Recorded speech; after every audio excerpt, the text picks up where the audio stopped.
So over to you, Carol. Okay. I'll just give a very quick one, maybe more time for question and answer. I have my partners with me here, which is Kwong Wai Siu and Dover Park Hospice. So, anybody know what is AIC? Or have you had, okay. Give money, right? Government funding, right? No, don't look at us as ATM. I think I get very scared. Last time, like in WTA, when I walk around, people think I'm the ATM. Until I go to quality assurance, then all the ATO is like, oh, here they come, CIR. Alright, so, alright, like one of my CEO yesterday said, there are 4 stages in life that you will be a caregiver. You will definitely, it's either you have been caregiving, you are currently caregiving, you have been caregiving, or you would be caregiven. Okay, so whichever stage, probably at some point in time you will come in touch with AIC. Anyway, AIC has just recently grown. We have merged with what we call the Pioneer Generation Office, and they're now the Silver Generation Office. And we are close to about 900 staff strength, all right? My division specifically looked at manpower resourcing, manpower development and resourcing, and that's why I work with partners like Kwong Wai Siu and Dover Park Hospice. When we say manpower resourcing and manpower development, the team that I had looks at skills training and skills training, essentially at the workforce level. So I am, unlike them, they come from the organization where they are service providers. I look at the sectoral level, right? So in this community care sector, what you call as community care sector, it cuts across from service providers that are home care. If you want your elderly to be taken care at home, we have home care service providers. We have center-based care centers like St. Leow Elder Care and St. Andrew. And then we have nursing homes that play a big part, because if you need institutional care and you do not have the caregiving support, you go into a nursing home, hopefully not long term. And then of course we also have our hospices that's part of the community care. And then the community hospital. And did I miss out anybody? I think more or less we cover. That's what we essentially call this whole ecosystem, the community care sector. Now with MOH strategic trust that we should get our elderly to age in the community care, there is a great demand for services and programs, capacity to be built in this sector. And you see that the workforce has actually increased. I cannot remember, sorry, the old statistics, but today the workforce stands at about 13,000 and they're still growing. All right, especially with more nursing homes being built. And of course we have a premium one like Dr. Lina Mas nursing home that's outside Singapore Island Country Club. So you know, even the location is very strategic because we are targeting that market. So they gave up my host golf course just for your... Look up monkeys as well. Yeah, so Sorry. it's a very premium location. So I joined AIC for 2 years. I'm actually into my 3rd year. Not yet, 2 year plus. Now when I first joined, we actually have our own learning institute. Okay, so what AIC does is we conduct, we don't really conduct, we get sector partners like Dr. Ma. Last time she conduct training at our learning institute. But we realized that as the sector grow, that model is not sustainable, because what we did last time is we will go outsource for training program or training partners, trainers, and then deliver the training. Or we will get curriculum developer who are like nurse, and then they will develop the curriculum and then they will conduct the training. Now that's not sustainable model. So since last year we have actually went through a process where we appointed 6 learning institutes. Okay, and our philosophy is that this learning institute, when they are appointed, right, they are the service provider because they are best placed to know what is the skills in demand. Alright, you know, because they are also service providers, and therefore if they develop new services, they will know what are the skills needs for the staff. Right? So we wanted to work with a group of them to be the catalyst to enable the sector workforce. And so last year we appointed 6. Timothy just now mentioned PELC, he's one of them. The 6 look at very different areas. So when we work with PELC, it is a lot in the palliative care. because they are the expert. I mean, with Patoxin Hospital, and they have a very good team. So they are one of them. With Kong Wai Siu actually covers quite a fair bit because they have quite a big group of partners that they work with, and ranging from basic care to organization excellence, and then even looking at quality improvement and a bit of the psychosocial dementia care, basic dementia care. Now, the other providers that we work with, the other partners that we work with is St. Luke Hospital. They are the expert in wound care. I mean, so far, from what I know, they really have a Don who stepped down and is now helming the institute, the academy. So wound care and therapy, stroke rehab, because as people age, not just aging, but you get this. So they are the so-called expert. I have St. Luke SLEC. St. Luke Elder Care, sorry, so a long name. St. Luke Elder Care, they also, they recently got a Don because they're going to operate a nursing home, and they also look at end of life.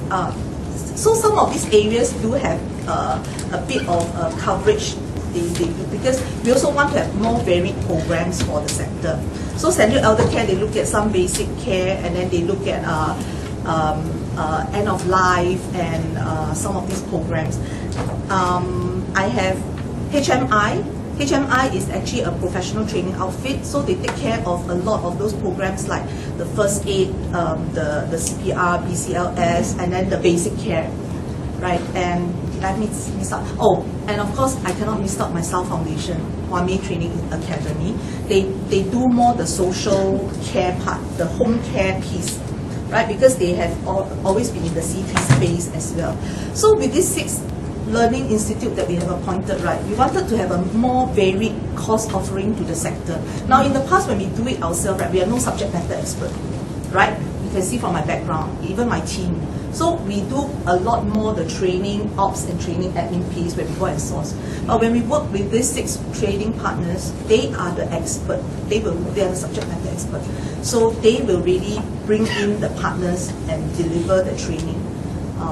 So on Jason's part about for doctors, maybe it's a very peculiar case, but I think for our sector, right, if you look at what we have, I have a training roadmap that try to cover the training areas that today, based on inputs, what are the various areas, right?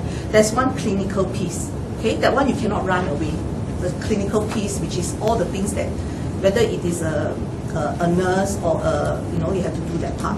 I have a quality improvement piece, a pillar.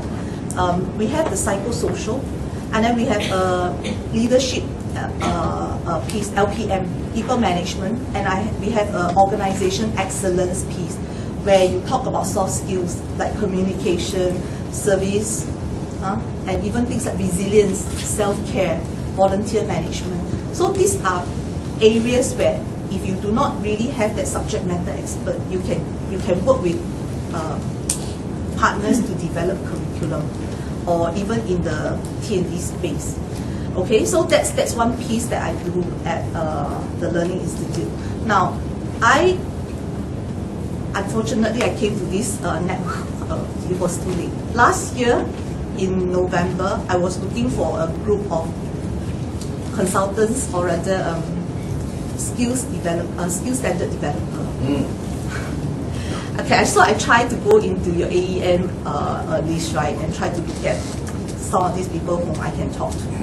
And what we are doing is we are trying to develop a skills framework.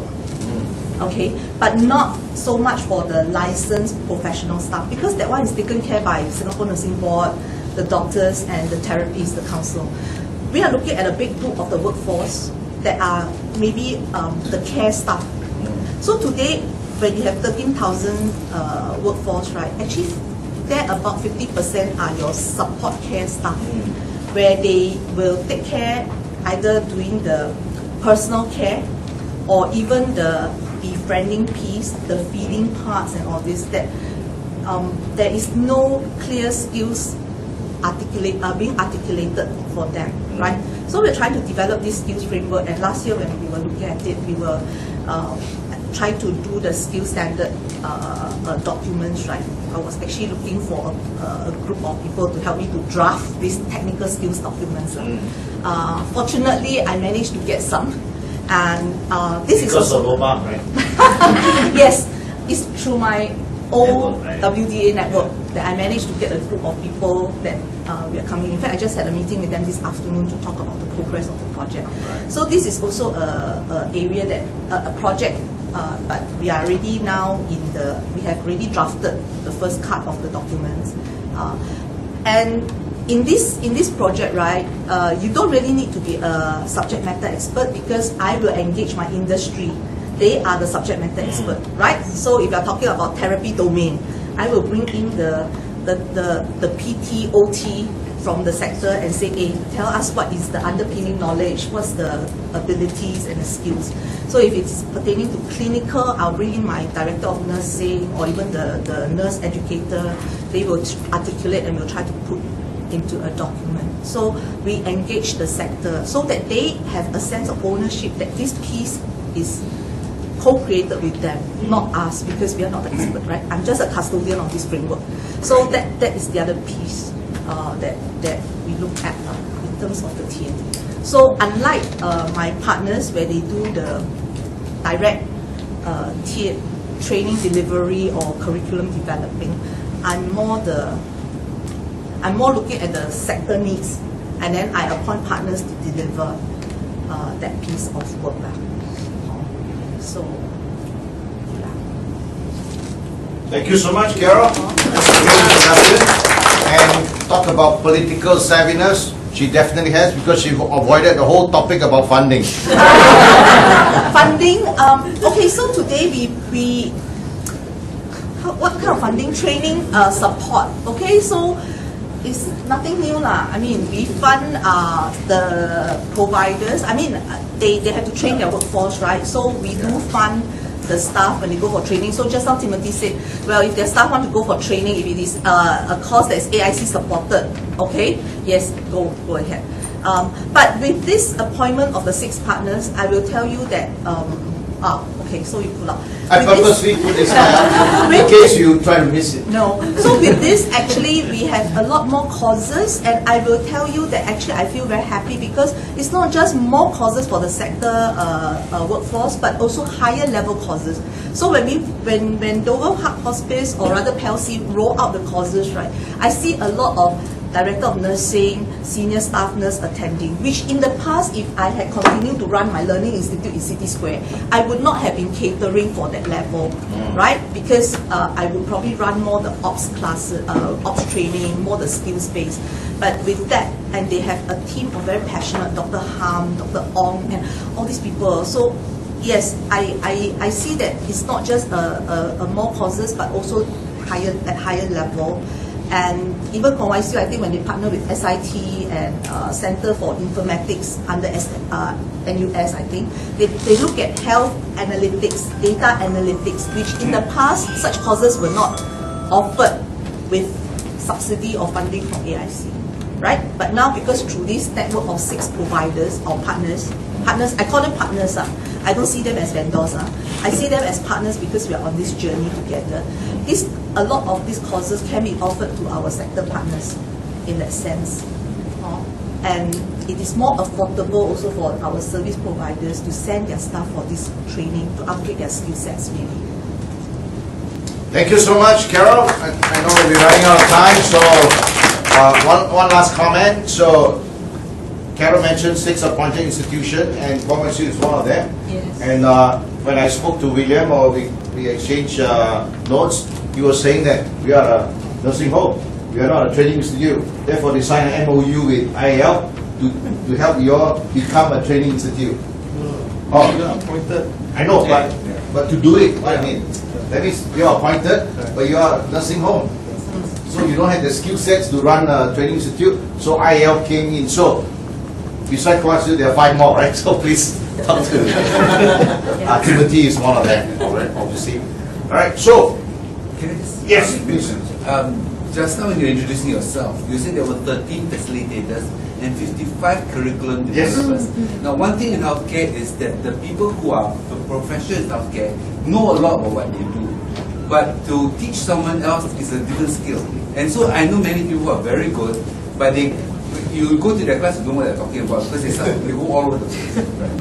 So curriculum development in terms of setting good learning objectives, good assessments, and then good pedagogy and so on, that might be something, okay, I'm not saying that it's definitely a scope for you, but that might be something that worthwhile pursuing because a lot of the courses that are being taught in healthcare are done by the experts who don't know how to teach. Right. And they either take somebody else's slides or they just do whatever it is. At the end, you don't even know whether the people learn anything or not. And usually, in the healthcare, our course feedback is usually whether participants enjoy or not. And it's at the first level, whether it's the feedback is a totally different thing.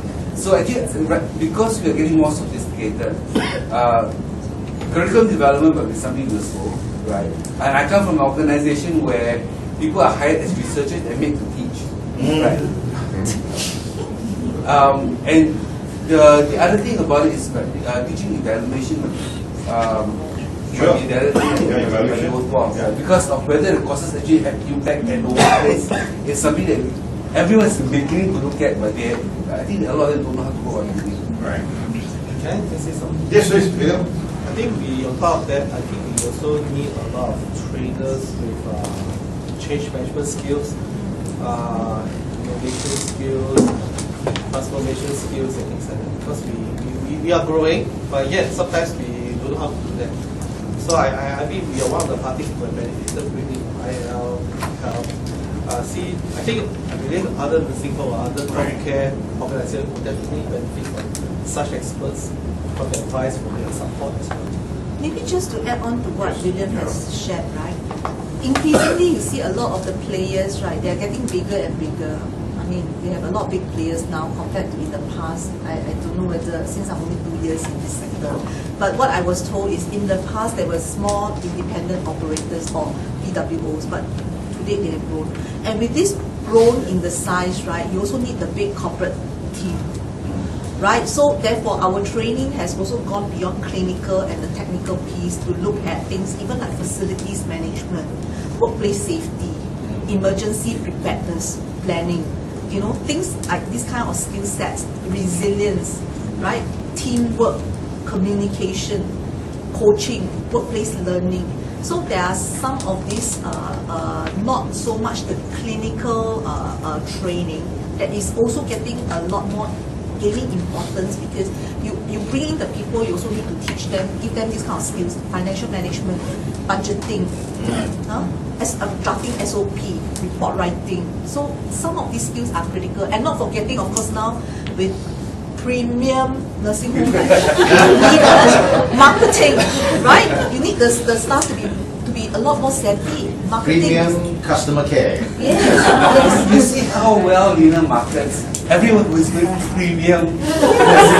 Yes, it's true. Yeah, but actually that's true because you find that as they grow, I think